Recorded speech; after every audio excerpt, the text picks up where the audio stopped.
It's really hard to ignore, isn't it?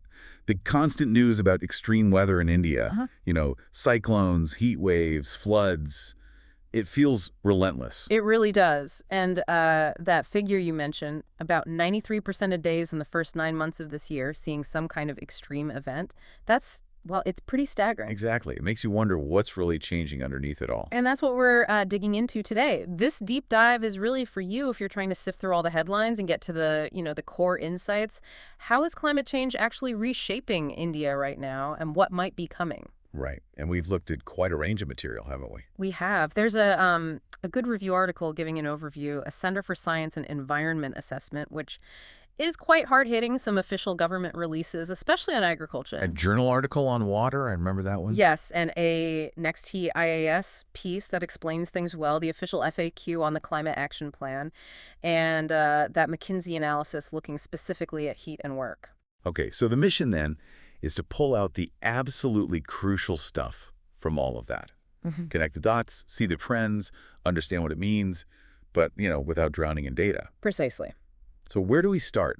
What's the kind of main story emerging from all these sources combined? Well, the big picture, I think, is one of increasing complexity. And India is really at a critical point. It's got huge potential, obviously, but moving towards net zero carbon faces real hurdles. We're talking capital, technology. Right. There's this inherent tension, isn't there, between pushing for development, lifting people out of poverty, and implementing maybe potentially costly climate policies. Exactly. It's a very delicate balancing act. And you can see why historically India points out its relatively small contribution to the problem, like only about 3.2% of cumulative global emissions, despite having, nearly 18% of the world's population. A valid point. Yeah. Well, what's the other side of that coin? The risk of not acting. Well, that's where it gets pretty serious. The potential economic damage down the line is just enormous if things continue as they are. Deloitte Economics Institute, for instance, they projected a possible loss of, I think it was $6 trillion by 2050. And potentially $35 trillion by 2070. So these aren't just abstract numbers. They represent real hits to livelihoods, infrastructure, the whole economy. That really puts the urgency into perspective. So the core message is, climate change isn't some future hypothetical. Yeah. It's here. It's messing with the weather now, and it's costing money now. Absolutely. Okay, let's drill down a bit. Temperature feels like the most obvious place to start. It just feels like extreme heat is becoming way more common, more intense. And your feeling is backed up by the data. There's a clear warming trend. Between 1986 and 2015, the annual mean temperature went up by about 0.15 degrees Celsius. Doesn't sound like a huge number in isolation, but... Yeah. But it's significant, especially the trend. And what's really noticeable is that the pre-monsoon season seems to be warming the fastest. And this ties directly into, more frequent extreme heat events and, sadly, more heat-related deaths. It's not just hotter than usual, though, is it? I seem to remember reading something truly scary about temperatures potentially reaching levels that are literally unsurvivable. Is that a real possibility? Yes. That's one of the most alarming findings, actually, from that McKinsey analysis.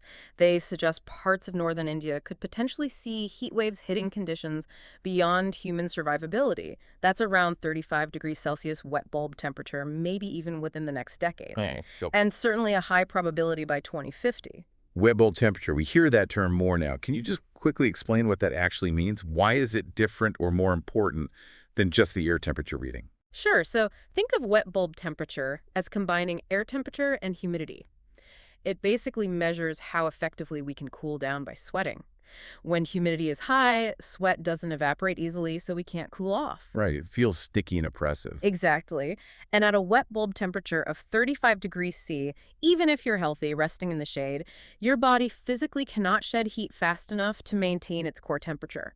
It can lead to fatal heat stroke pretty quickly. That is genuinely frightening. Yeah. And the scale of this, how many people might be exposed? Well, the McKinsey projection is that by 2030, so not very far away, somewhere between 160 and 200 million people living in Indian cities could face these lethal heat wave conditions each year. 160 to 200 million annually. That's just staggering. It is a huge population facing a direct threat. Okay, let's shift from heat to water. Rainfall seems just as erratic now. You hear about massive floods in one region and then crippling drought somewhere else. What's the overall picture with rainfall? It's definitely a picture of increased variability. The sources show an increase in really heavy downpours, especially in central India. But at the same time, the overall annual rainfall, and particularly the monsoon rainfall, has actually decreased in key areas like the Western Ghats and the Indo-Gangetic Plains, looking at the period from, say, 1951 to 2015. More intense bursts, but less overall rain in some crucial agricultural belts. Kind of, yeah. It's a complex mix, too much water sometimes, too little water other times, and often in the wrong places compared to historical patterns. And what's driving these changes? Is it just climate change, or are there other factors? It seems to be a combination. Increased levels of anthropogenic aerosols, tiny particles from pollution basically play a role, but so do rapid urbanization and big changes in how land is used. These all mess with atmospheric patterns, cloud formation, precipitation. So human activity is fundamentally altering the water cycle. And what are the results on the ground? We mentioned droughts and floods. Yes, definitely seeing more frequent and widespread droughts, particularly hitting central India and the Indo-Gangetic Plains hard, but sort of paradoxically, also a higher risk of really damaging floods, especially in the Himalayan river basins. Right. And the human cost can be immense. That review article mentioned the droughts back in 2002, widespread crop failure, and it affected, I think, 11 million people just in Orissa alone. 11 million. Just from one drought event, it really highlights the vulnerability. And this must affect groundwater too, right? That hidden resource everyone relies on. Absolutely critical. And groundwater levels are plummeting in many areas. It's a double whammy. Less rainfall means less recharge for the aquifers, while demand for irrigation and domestic use just keeps going up. So how bad is the groundwater situation?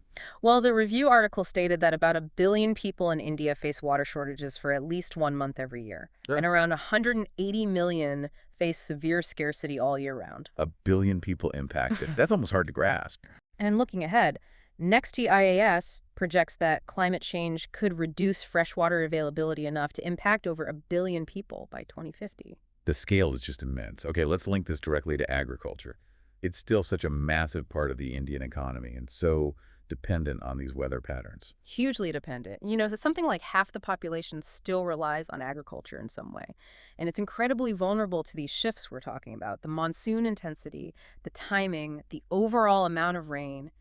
Any deviation hits yields hard. And the projections for those yields, if we don't adapt, they look pretty grim, didn't they? They did. The Indian Council of Agricultural Research, ICAR, they projected some major reductions without adaptation. For rain-fed rice, maybe a 20% drop by 2050, and potentially almost half, 47% by 2080. Wow. Even irrigated rice takes a hit, though less dramatically.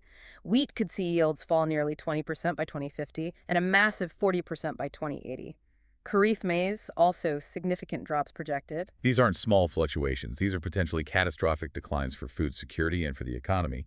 Exactly. And it's not just the quantity either. Some sources suggest the nutritional quality of the food produced might also decline under these changed conditions. Oh, that's another layer of concern. And then there's the issue that NXTIAS raised rising sea levels potentially swallowing up valuable coastal farmland, another threat to food production and livelihoods. It really shows how interconnected everything is. Climate impacts water, water impacts farming, farming impacts food, economy, lives, and all this disruption must be putting incredible strain on infrastructure too. Roads, railways, building. Oh, definitely. Extreme weather is already taking a heavy toll.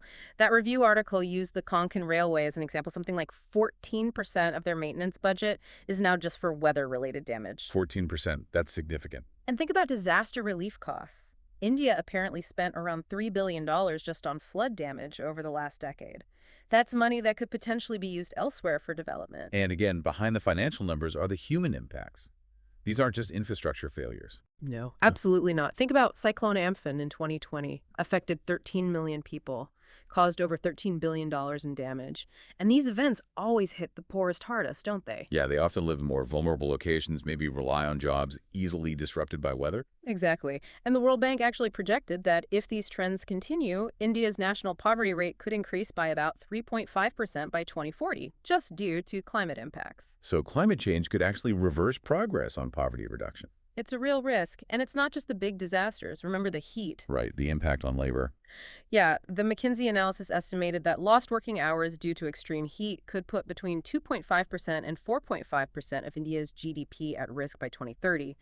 People simply can't work safely or effectively when it's dangerously hot. That hits construction, manufacturing, agriculture, services, pretty much everything. So it's a whole cascade of effects. Okay, let's talk energy. This seems like the core dilemma. India needs much more energy for development, but it also needs to cut emissions. How does that circle get squared?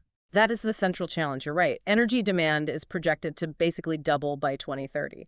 But the current energy mix is dominated by fossil fuels over 80%. And alongside that demand growth, there's still the issue of energy poverty, isn't there? Yeah. People lacking basic access. A huge issue. Around 401 million people still without reliable electricity. Millions relying on burning wood or dung for cooking, which has terrible health consequences, leading to premature deaths. So you need more energy, cleaner energy, and wider access. Right. And transitioning away from something like coal is tough, given the jobs and the energy security aspects it currently provides. Very tough. It involves complex economic and social adjustments. So given all that, what are the potential solutions or pathways forward? Did the sources offer some concrete ideas? Yes, the review article in particular highlighted several key areas. Massive investment in solar power is seen as crucial, not just for clean energy, but also for job creation, maybe even helping with the gender gap in employment through things like solar villages. Interesting. What else? Improving waste management is another one. Things like waste gasification plants could tackle pollution and create jobs. Exploring gasification more broadly as an alternative fuel, electric vehicles, though that's maybe a longer-term goal for widespread adoption. And what about nature-based solutions? Absolutely key. Afforestation planting trees offers multiple benefits. Helps regulate rainfall, cools temperatures, absorbs CO2, and can even boost agricultural productivity nearby. And underpinning all of this is the need for sustained R&D, research and development, into cleaner alternatives across the board. Internationally, India has made some commitments, right, on emissions reductions? Yes, significant ones. Under the Nationally Determined Contributions, or NDCs, the goals include getting 40% of power capacity from non-fossil fuels by 2030 and cutting the emissions intensity of GDP by 33–35% compared to 2005 levels, also by 2030. And there were more recent pledges, too, at COP26. That's right.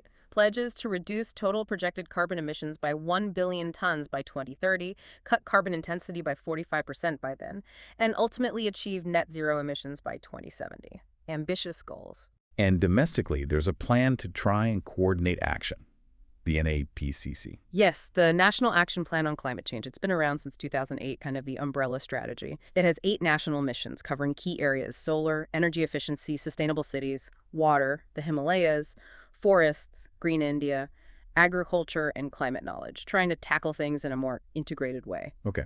So pulling it all together, the overwhelming message from all these sources is that climate change isn't theoretical for India. It's happening now.